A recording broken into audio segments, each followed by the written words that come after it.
Hello विद्यार्थी मित्रों, good morning. આપણે ઘણા સમયથી ધોરણ 10 ના ચેપ્ટર નંબર 3 દ્વિચલ સુરેખ સમીકરણ યુગ્મ પ્રકરણનો અભ્યાસ કરતા રહ્યા છે। આપણે જે દ્વિચલ સુરેખ સમીકરણ યુગ્મની જે ઉકેલ મેળવવાની ચાર રીતો છે, તેમાં પહેલી છે ભૌમિતિક રીત અથવા આલેખની રીત, બીજી છે આદેશની રીત, ત્રીજી છે લોપની રીત અને ચોથી છે ચોકડી ગુણાકારની રીત। જેમાંથી આપણે ભૌમિતિક રીત એટલે કે આલેખની રીત આપણે પૂર્ણ કરેલ છે। હવે આપણે બીજી જે રીત છે આદેશની રીત, તેમાં પણ ઘણા બધા દાખલા આપણે સમજી ચૂક્યા છે, પરંતુ એમાં જે કૂટ પ્રશ્નો છે એટલે જે સમસ્યા આપેલી છે એના આધારે સમીકરણ બનાવવાનું અને એના આધારે આદેશની રીતથી આપણે ઉકેલ મેળવવાનો પ્રયત્ન કરવાના છે। તો આજે આપણે આ વિડીયોની અંદર સ્વાધ્યાય 3.3 પ્રશ્ન 3 નો 5મો દાખલો સમજવાનો પ્રયત્ન કરીએ। સૌપ્રથમ રકમ જોઈએ। એક કૂટ પ્રશ્ન છે। કૂટ પ્રશ્નને આધારે પહેલાનું સમીકરણ બનાવવાનું અને ત્યારબાદ એને આદેશની રીતે આપણે ઉકેલ મેળવવાનો પ્રયત્ન કરીશું। તો સૌપ્રથમ રકમ જોઈએ। એક અપૂર્ણાંકના અંશ અને છેદ બંનેમાં 2 ઉમેરતા તે 9/11 બને છે। જો અપૂર્ણાંકના અંશ અને છેદ બંનેમાં 3 ઉમેરવામાં આવે તો 5/6 બને છે, તો તે અપૂર્ણાંક શોધો। વિદ્યાર્થી મિત્રો, પરીક્ષાની અંદર જો આ દાખલો પૂછાય તો આપણે આલેખની રીત છોડીને આદેશની રીત, લોપની રીત કે ચોકડી ગુણાકારની રીત ત્રણમાંથી કોઈ પણ રીતે ગણી શકાય, પણ અત્યારે આપણે આદેશની રીત શીખતા હોવાથી આ દાખલો આપણે આદેશની રીતે ગણવાનો પ્રયત્ન કરીએ। તો કૂટ પ્રશ્ન વિદ્યાર્થી મિત્રો જ્યારે પણ પરીક્ષામાં પૂછાય ત્યારે સૌપ્રથમ તો શેની માહિતી આપેલી છે એ તમને ખ્યાલ હોવો જોઈએ, અથવા તો શું પૂછેલું છે તેના આધારે ધારવાનું આપણને ખબર પડે। તો તે અપૂર્ણાંક શોધો। અપૂર્ણાંકમાં અંશ અને છેદ આવે, કોઈ પણ અપૂર્ણાંક લખીએ આપણે 7/9 એક અપૂર્ણાંક સંખ્યા છે, તેમાં અંશ આવે અને છેદ આવે। તો જ્યારે પણ પરીક્ષામાં અપૂર્ણાંક શોધો એવું પૂછાય તો ત્યારે અંશ અને છેદ માટે ધારવું પડે। અહીંયા પણ આપેલું જ છે, એક અપૂર્ણાંકના અંશ અને છેદ બંનેમાં 2 ઉમેરતા। તો સૌપ્રથમ ધારવાનું શું એ આપણને ખ્યાલ હોવો જોઈએ। તો આપણે ધારો કે અપૂર્ણાંકના અંશ x છે અને છેદ y છે, ત્યાંથી આપણે શરૂઆત કરીએ। તો ધારો કે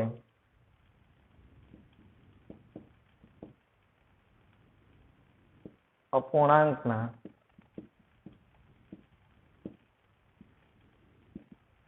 અંશ બરાબર x અને અપૂર્ણાંકનો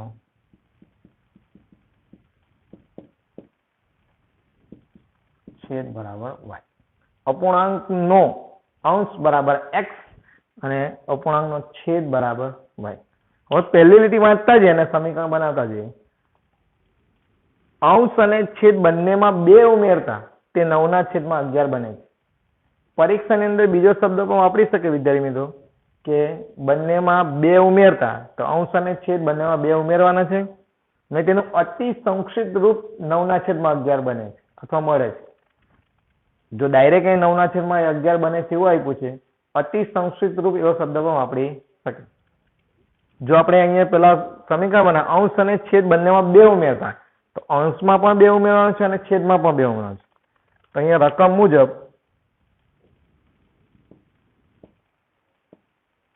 પરીક્ષામાં તમે આખું વાક્ય પણ લખી શકો કે અંશ અને છેદમાં 2 ઉમેરતા તે 9/11 બને છે। અથવા રકમ મુજબ, તો રકમ મુજબ જોઈએ તો શું થાય? અંશ એટલે x છે, અંશ અને છેદમાં 2 ઉમેરતા। પહેલું જે વાક્ય છે અંશ અને છેદમાં 2 ઉમેરતા, તો અંશમાં પણ 2 ઉમેરવાના છે અને છેદમાં પણ 2 ઉમેરવાના છે। તો તે સંખ્યા કઈ મળે છે? 9/11 બને। 9/11।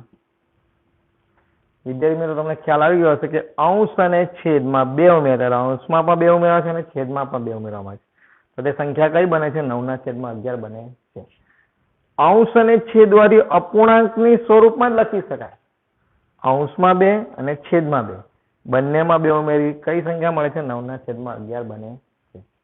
વિદ્યાર્થી મિત્રો, અહીંયા અલગ રીતે પણ પૂછી શકે, અંશમાં 2 અને છેદમાં 5 ઉમેરતા, એવું શબ્દ વાપરો તો અંશમાં 2 ઉમેરવાનું, છેદમાં 5 ઉમેરવાનું, તેને અતિ સંક્ષિપ્ત રૂપ 9/11 મળે છે, તો બરાબર 9/11।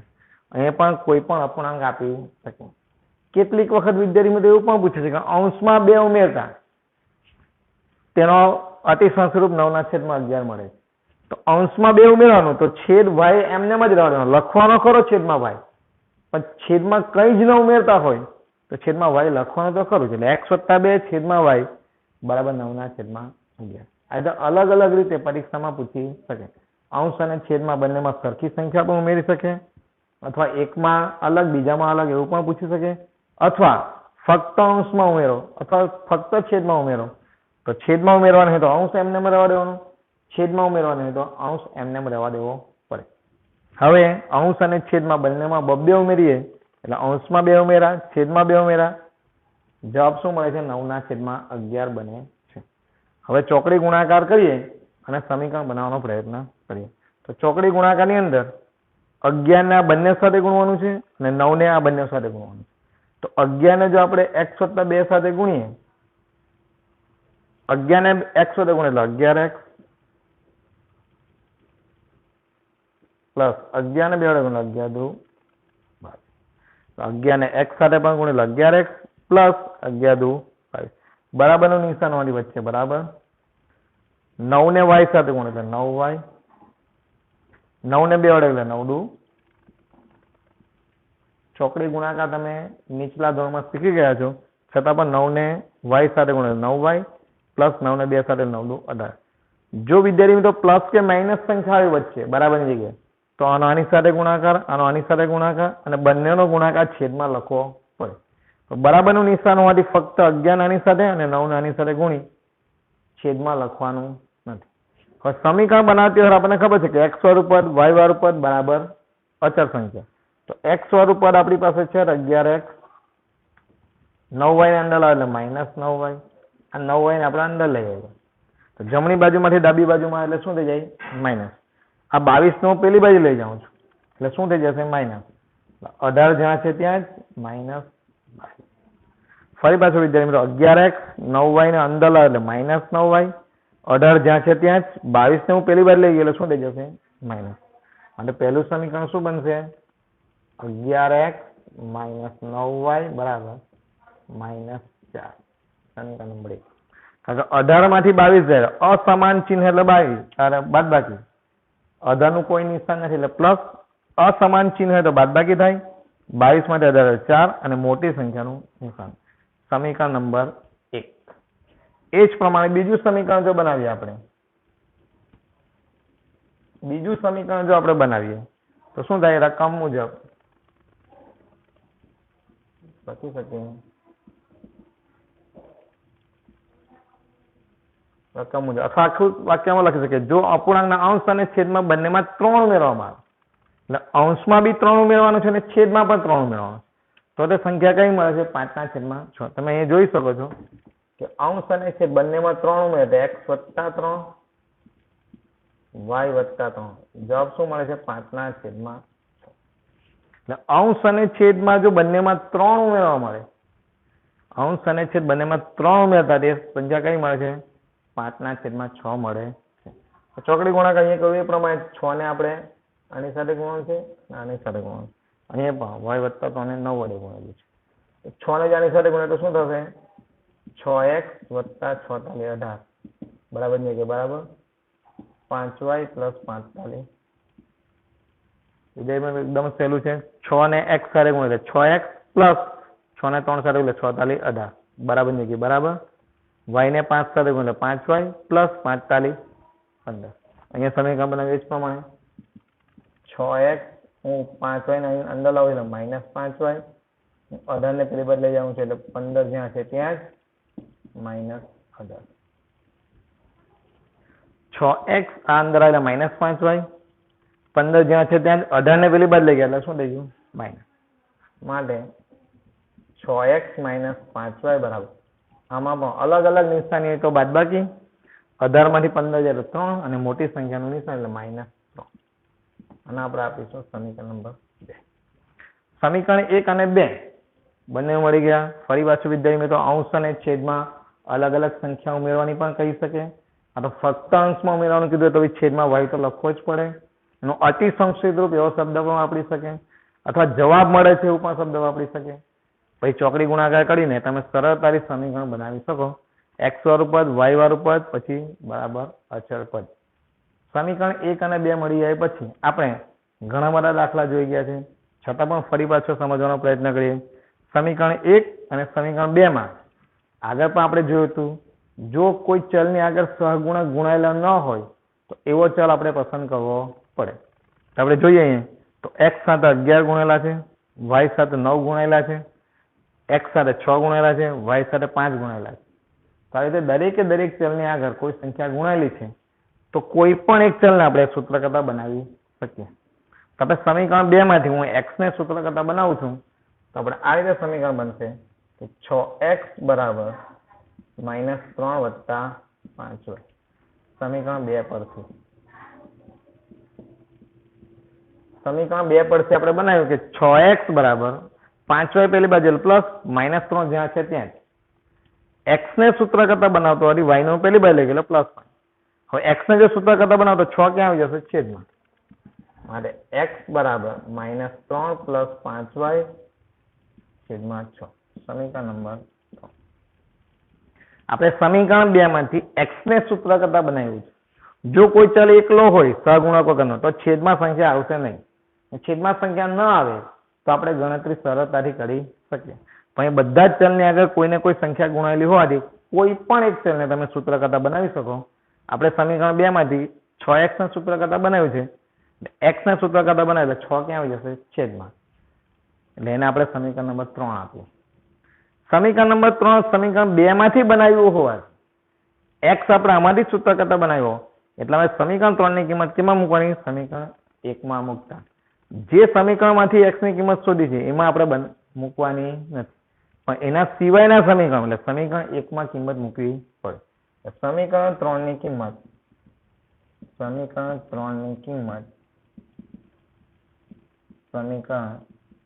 1 માં મૂકતા સમીકરણ 1 લખીએ આપણે 11x -9y -4. આ જે સમીકરણ આપણું 1 છે. તો સમીકરણ 1 ની અંદર સમીકરણ 3 એટલે સમીકરણ 3 માં x ની જગ્યાએ -3 પ્લસ 5y છેદમાં 6 મૂકવાનું છે. માટે 11 કૌંસમાં x ની કિંમત -3 પ્લસ 5y છેદમાં 6 -9y -4. અચળ પદ શક્ય ત્યાં સુધી બરાબરની પેલી બાજુ રાખવું જેથી આપણને અહીંયા ગણતરી કરવામાં સરળ બનશે. પહેલા દાખલામાં આપણે અંદર હતું એટલે જમણી બાજુ લઈ જવું પડ્યું હતું. આજે આ દાખલાની અંદર -7 પેલી બાજુ જ છે. હવે 11 ને આપણે ઉપરની અંશ સાથે જ ગુણવાનું છે, છેદ સાથે ગુણાકાર થશે નહીં. આગળના વિડીયોમાં પણ આપણે જોયું હતું વિદ્યાર્થી મિત્રો કે આ બે સંખ્યા જો એકબીજા સાથે ઉડી જતી હોય, જે 12 હોત તો 6 દુ 12 એને ઉડાડી શકાય. પણ આ છેદમાં 6 છે એ ઉપરની સંખ્યા સાથે કોઈ સાથે ઉડશે નહીં, કારણ કે વચ્ચે પ્લસનું નિશાન છે. આનો આની સાથે પણ ઉડી શકે નહીં, વચ્ચે માઇનસ નિશાની.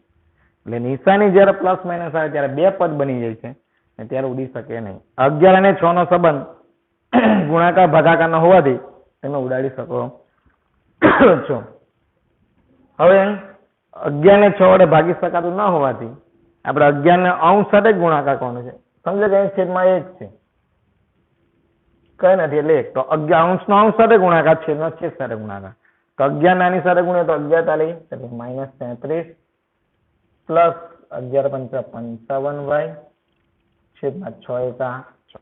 11 ના 3 વડે ગુણો 11 તાલી 33, 11 નો 5 સાથે ગુણાકાર 11 પંચા 55. એટલે આ કાઉન્સ છોડેલો છે, 11 ને બંને સાથે ગુણવાનું છે. નીચે 6 એકા 6 -9y બરાબર -4. વિદ્યાર્થી મિત્રો અહીંયા પણ એક સૂચન મેં કર્યું હતું. ઘણા બધા વિદ્યાર્થી 6 ને સીધા અહીંથી ડાયરેક્ટ પેલી બાજુ લઈ જશે, ભાગાકારનો ગુણાકાર કરશો તો ખોટું પડશે. આનું સાદુરૂપ આપ્યા પછી કાઉન્સ છોડ્યા પછી પણ 6 ને પેલી બાજુ લઈ જઈ શકાય નહીં, કારણ કે વચ્ચે માઇનસ નિશાની છે ને બીજું પદ પણ બાકી છે. તો આ બેનો સૌપ્રથમ લસા લેવો પડે. તો આના છેદમાં કઈ નથી એટલે 1 લખવો પડે. ત્યારબાદ ચોકડી ગુણાકાર કરીને 6 આખાના છેદમાં આવી જાય પછી તમે પેલી બાજુ લઈ જઈ શકો છો. તો સૌપ્રથમ પહેલા વિદ્યાર્થી મિત્રો અહીંયા ભૂલ ઘણી વખત થાય છે. 6 ને જો પેલી બાજુ લઈ જશો ભાગાકારનો ગુણાકાર કરશો તો ખોટું પડશે, કારણ કે અહીંયા છેદમાં 1 લઈને આનો લસા લેવો પડે. ત્યારબાદ આખાના છેદમાં 6 લખા જાય પછી તમે પેલી બાજુ લઈ જઈ શકો છો. તો ચોકડી ગુણાકાર તો 1 ને આની સાથે ગુણીએ તો 1 સાથે કોઈ બી સંખ્યાને ગુણો તો એને જ આવશે. તો ચોકડી ગુણાકાર તો 1 ને પહેલા આની સાથે ગુણવાનું છે અને 6 ને 9 સાથે ગુણવાનું. તો 1 ને આની સાથે ગુણો તો શું જવાબ મળશે? માટે -33 + 55y. આપણો 1 ને આની સાથે ગુણાકાર કર્યો -6 નો 9 સાથે 9 × 54 -54 છેદમાં બંનેનો ગુણાકાર 6 એકા વચ્ચે પ્લસ માઇનસ હોય તો આનો આની સાથે ગુણાકાર, આનો આની સાથે ગુણાકાર, છેદમાં બંનેનો ગુણાકાર પણ લખવો પડે. જો વચ્ચે બરાબરનું નિશાન હોય તો આનો આની સાથે ગુણાકાર, આનો આની સાથે ગુણાકાર, છેદનો ગુણાકાર લખી શકાય નહીં. પ્લસ માઇનસ હોય તો આનો આની સાથે ગુણાકાર, આનો આની સાથે ગુણાકાર, છેદમાં બંનેનો ગુણાકાર લખવો પડે. બરાબર -4. હવે આપણે જોઈએ વિદ્યાર્થી મિત્રો તો -33 + 55y -54y બરાબર 6 ને હું પહેલી વાર લઈ જાઉં તો શું થઈ જશે? 24. કેમ? 6 ગુણ્યા -4. 6 ભાગાકારમાંથી પેલી બાજુ એટલે શું થઈ જશે? ગુણાકાર એટલે 6 ચોક 24 -24. મેં કાઉન્સમાં બતાવ્યું છે, પરીક્ષામાં ન બતાવો તો પણ ચાલશે. 6 ચોક 24 ભાગાકારનો ગુણાકાર થયો એટલે 6 ચોક 24. હવે y જે છે સજાતીય પદમાં આવે છે. 55y ને -54y સજાતીય પદ વચ્ચે સરવાળો બાદબાકી તમે કરી શકો છો. જો ઉપર y નો વર્ગ હોય ને એ ખાલી y હોય તો એક વર્ગ વાળું પદ ને એક y નો એક ઘાત વાળું પદ હોય તો સરવાળો બાદબાકી થઈ શકે નહીં. તમે નીચલા ધોરણમાં શીખી ગયા છો. બંને ચલ સરખા છે અને બંનેનો ઘાત પણ સરખો છે, એને સજાતીય પદ કહેવાય. અને સજાતીય પદ વચ્ચે તમે સરવાળો બાદબાકી કરી શકો છો. તો અલગ અલગ નિશાની હોય તો બાદબાકી થાય અને મોટી સંખ્યાનું નિશાન. +55 ને -54 નિશાની અલગ અલગ કરો, બાદબાકી અને મોટી સંખ્યાનું નિશાન. તો -33 જ્યાં છે ત્યાં જ, એમાં 55 માંથી 54 જ્યારે 1 એટલે 1y, 55 માંથી 54 જ્યારે 1 ને મોટી સંખ્યાનું નિશાન પ્લસ 1y બરાબર -24. ખાલી y લખશો તો પણ ચાલશે અને 1y લખો તો પણ ચાલે. હવે y જો મારે શોધવું હોય તો -33 ને પહેલી વાર લઈ જાઉં છું માટે y બરાબર -24 + 33. 33 પહેલી બાજુ જ્યારે શું થઈ જશે? માઇનસ નું શું થઈ જશે? પ્લસ. -33 પહેલી બાજુ પ્લસ થઈ 24 જ્યાં છે ત્યાં જ છે એટલે એનું નિશાની બદલાશે નહીં. માટે y બરાબર અસમાન ચિહ્ન હોય તો બાદબાકી થાય અને મોટી સંખ્યાનું નિશાન. નિશાની અલગ અલગ છે એટલે બાદબાકી. 33 માંથી 24 તો 24 ને 36 બીજા 3 એટલે 33 એટલે 9 બસ. y બરાબર શું મળશે આપણને? 9. 33 માંથી 24 જાય તો 9 અને મોટી સંખ્યાનું નિશાન પ્લસ છે એટલે પ્લસ જ લખી શકાય. એટલા માટે 33 માંથી 24 જાય 9 અને મોટી સંખ્યાનું નિશાન પ્લસ એટલે y બરાબર શું મળશે? 9. એટલે આ રીતના એક ચલ આપણે શોધી લીધો. હવે આ જે ચલ આવ્યો છે એ ચલની કિંમત સમીકરણ 3 માં મૂકો તો ડાયરેક્ટ સીધો x મળી જ જશે. y બરાબર 9 સમીકરણ 3 માં y બરાબર 9 ની કિંમત સમીકરણ 3 માં મૂકીએ તો સમીકરણ 3 છે આપણે x બરાબર -3 + 5y છેદમાં 6. સમીકરણ 3 છે આપણે x બરાબર -3 + 5y છેદમાં 6. એની અંદર y બરાબર 9 મૂકતા માટે x બરાબર -3 + 5 y ની જગ્યાએ 9 છેદમાં 6. ફરી પાછો વિદ્યાર્થી મિત્રો 6 છેદમાં છે એટલે ઉડી શકશે નહીં, વચ્ચે પ્લસની નિશાની એટલે y બરાબર જ્યાં y હતા ત્યાં 9 મૂક્યા અને -3 + 9 × 5 = 45 છેદમાં 6. 9 અને 5 નો ગુણાકાર 9 × 5 = 45 છેદમાં 6. -3 + 45 ભાગ્યા 6. અસમાન ચિહ્ન હોવાથી બાદબાકી થશે. 45 માંથી 3 જાય 42 અને મોટી સંખ્યાનું નિશાન એટલે આપણને મળશે 42 ના છેદમાં 6. માટે x બરાબર અસમાન ચિહ્ન બાદબાકી 45 માંથી 3 જાય 42 ભાગ્યા 6. 6 ને ડાયરેક્ટ ઉડાડી શકે 6 છતું એટલા માટે x બરાબર કેટલા મળશે? 42 ને તમે 6 વડે ભાગો 6 × 7 = 42 એટલે x બરાબર શું મળશે? 7. એટલે x અને y મળી ગયા પછી આપણે ફરી પાછું જોવાનું કે આપણે શાના માટે ધારેલું? અપૂર્ણાંકનો x અંશ બરાબર x અને છેદ બરાબર y. એટલે અંશ શું મળશે? 7 અને છેદ શું મળશે? 9. તો છેલ્લે લખી શકીએ મળતો અપૂર્ણાંક બરાબર એટલે અપૂર્ણાંકની કિંમત લખી શકીએ અપૂર્ણાંક બરાબર અપૂર્ણાંક એટલે x ના છેદમાં y. અપૂર્ણાંક એટલે અંશ અને છેદ x ના છેદમાં y. માટે x આપણે શું શોધ્યો 7, છેદ શું શોધ્યો 9. મને મળતો અપૂર્ણાંક કયો મળશે 7 ના છેદમાં 9. એટલે આ રીતે વિદ્યાર્થી મિત્રો જે અપૂર્ણાંક વાળા જે દાખલા છે અપૂર્ણાંક વાળા દાખલાની અંદર અંશ અને છેદ ધારી લેવું પડે. અંશ બરાબર x અને છેદ બરાબર y. જે કન્ડિશન આપેલી હોય તે કન્ડિશન પ્રમાણે અંશ અને છેદમાં સરખી સંખ્યા ઉમેરો એ રીતે પણ આવી શકે. અંશમાં 3 અને છેદમાં 5 ઉમેરતા એવું હોય તો અંશમાં 3 અને છેદમાં 5 ઉમેરી અતિ સંક્ષિપ્ત રૂપ એવો શબ્દ પણ વાપરી શકે. જવાબ આટલો મળે છે એવો શબ્દ પણ વાપરી શકે. ત્યારબાદ કોઈ પણ એક અંશમાં ઉમેરતા 5 ઉમેરતા અને છેદમાં કઈ જ નહીં ઉમેરવાનું તો પણ છેદમાં y તો લખવો જ પડે. ત્યારબાદ ચોકડી ગુણાકાર કરીને કોઈ એક સમીકરણ બનાવવાનું, બીજી રકમ મુજબ બીજું સમીકરણ બનાવવાનું. ત્યારબાદ બેમાંથી કોઈ પણ એક સમીકરણને કોઈ એક ચલનો સૂત્ર કરતા બનાવવાનું. તેને જેમાંથી બનાવ્યું છે એના સિવાયના સમીકરણમાં મૂકી કોઈ એક ચલ શોધવાનો. ત્યારબાદ એ ચલની કિંમત સમીકરણ 3માં મૂકવાથી બીજો ચલ પણ શોધી શકાય છે. બંને ચલ મળી ગયા પછી આપણે અપૂર્ણાંકની કિંમત છેલ્લે લખવાનું x ના છેદમાં y 7 ના છેદમાં 9 મળે છે. આ રીતે આપણે આદેશની રીતે આ દાખલો સમજવાનો પ્રયત્ન કરીએ. જો પરીક્ષામાં આ દાખલો પૂછાય તો એની પછીની જે રીત છે આદેશની રીત, લોપની રીત, ચોકડી ગુણાકારની રીત, ભૌમિતિક રીત, આલેખની રીત પણ છે તો એ થોડી સમય માંગી લે છે. એટલા માટે પરીક્ષામાં પૂછાય દાખલો તો તમે આદેશની રીત, લોપની રીત કે ચોકડી ગુણાકારની રીત ત્રણમાંથી કોઈ પણ રીતે ગણી શકો છો. Okay, thank you. હવે આપણે સ્વાધ્યાય 3.3 નો પ્રશ્ન 3 નો બીજો દાખલો સમજવાનો પ્રયત્ન કરીએ. રકમ જોઈએ સૌપ્રથમ. બે પૂરક કોણો પૈકી મોટો ખૂણો નાના ખૂણા કરતા 18° મોટો હોય તો તે પૂરક કોણો શોધો. વિદ્યાર્થી મિત્રો અહીં આપણને જે માહિતી આપેલી છે પૂરક કોણની છે. નીચલા ધોરણમાં તમે શીખી ગયા છો કે પૂરક કોણ એટલે જે બે ખૂણાનો સરવાળો 180° થાય તેવા બે ખૂણાને પૂરક કોણો કહેવામાં આવે છે. તો સૌપ્રથમ પૂરક કોણોમાં પ્રથમ ખૂણો બરાબર x, બીજો ખૂણો બરાબર y. આ રીતે ધારવાની શરૂઆત કરી કારણ કે બે પૂરક તો તે પૂરક કોણો શોધો. પૂરક કોણ હંમેશા બે ખૂણાથી જ બને. પૂરક કોણ કોઈ પણ એક ખૂણાનું માપ હોઈ શકે નહીં. જે બે ખૂણાના માપનો સરવાળો 180° થાય તેને પૂરક કોણો કહેવાય. તો આપણે સૌપ્રથમ ધારી લઈએ કે ધારો કે અહીં મોટો અને નાનો ખૂણાનું સૂચન કરેલું હોવાથી ધારો કે મોટો ખૂણો બરાબર x અને નાનો ખૂણો બરાબર y.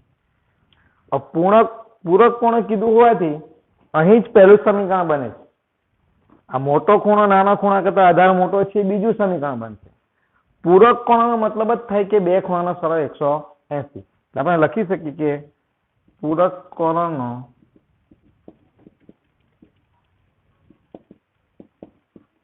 સરવાળો 180° થાય છે. માટે સમીકરણ પહેલું કયું બનશે x + y બરાબર 100. કારણ કે બે પૂરક કોણો છે નાનો ખૂણો અને મોટો ખૂણો. એ પૂરક કોણનો સરવાળો કેટલો થાય 180°. તો x + y બરાબર 180°. એટલે પૂરક કોણો શબ્દ વાપરેલો હોવાથી પહેલું સમીકરણ ઓલરેડી બની જાય છે કે x + y બરાબર 180. એ મોટો ખૂણો અને નાનો ખૂણાનો ઉલ્લેખ કરેલો હોવાથી મોટો ખૂણો બરાબર x અને નાનો ખૂણો બરાબર y ધારી બંનેનો સરવાળો બરાબર 180. એટલે પહેલું સમીકરણ બની ગયું. બીજું સમીકરણ આ કન્ડિશન પ્રમાણે મોટો ખૂણો નાનો ખૂણો કરતા 18° મોટો છે.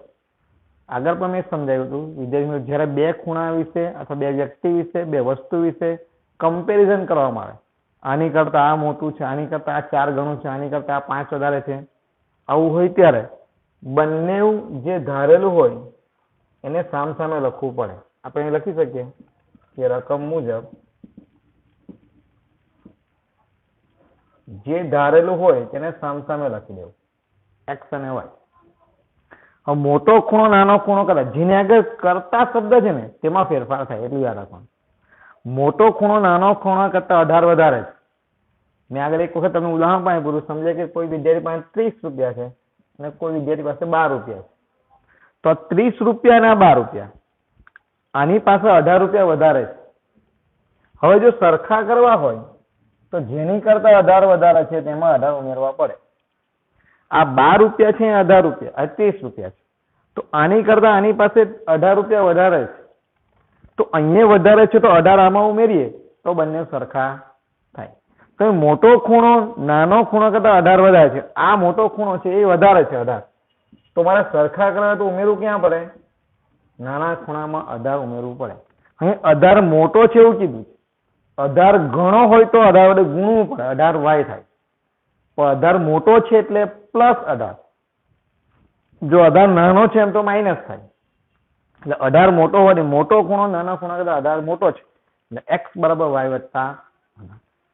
જે પ્રમાણે ઉદાહરણ આપ્યું તે પ્રમાણે તમને ખ્યાલ આવ્યો કે આ 18 વધારે છે એટલે નાના ખૂણામાં 18 ઉમેરવું પડે તો જ બે સરખા થાય. તો બીજું સમીકરણ શું બનશે? y ને આપણે અંદર લાવીએ તો x - y બરાબર સમીકરણ નંબર 2. એટલે આ રીતના પહેલું અને બીજું સમીકરણ બની જાય પછી અત્યારે આપણે આદેશની રીત ચાલતી હોવાથી તમે આદેશની રીતે બે સમીકરણમાંથી કોઈ પણ એક ચલને સૂત્ર કરતા બનાવવું. સૂત્ર કરતા બનાવી સમજો પહેલા સમીકરણમાંથી x ને સૂત્ર કરતા બનાવીએ તો 180 - y સમીકરણ નંબર 3. એ સમીકરણ 3 ની કિંમત તમે સમીકરણ 2 માં મૂકો, x ની કિંમત, અને y શોધો અને y ની કિંમત સમીકરણ 3 માં મૂકાડી x મળી જાય. અને x અને y જે મળે આપણને તે જ આપણે પૂરક કોણના ખૂણા, મોટા ખૂણાનું માપ અને નાના ખૂણાનું માપ સરળતાથી શોધી શકીએ છીએ. સમીકરણ 1 અને 2 બની જાય પછી આપણે ઘણા દાખલાઓ શીખ્યા છે. એ પ્રમાણે x અને y ની કિંમત તમે શોધી શકો છો. ઓકે, તમને આ બંને દાખલામાં હું આશા રાખું છું કે તમે બંને દાખલામાં સમજાઈ ગયું હશે. Okay, thank you.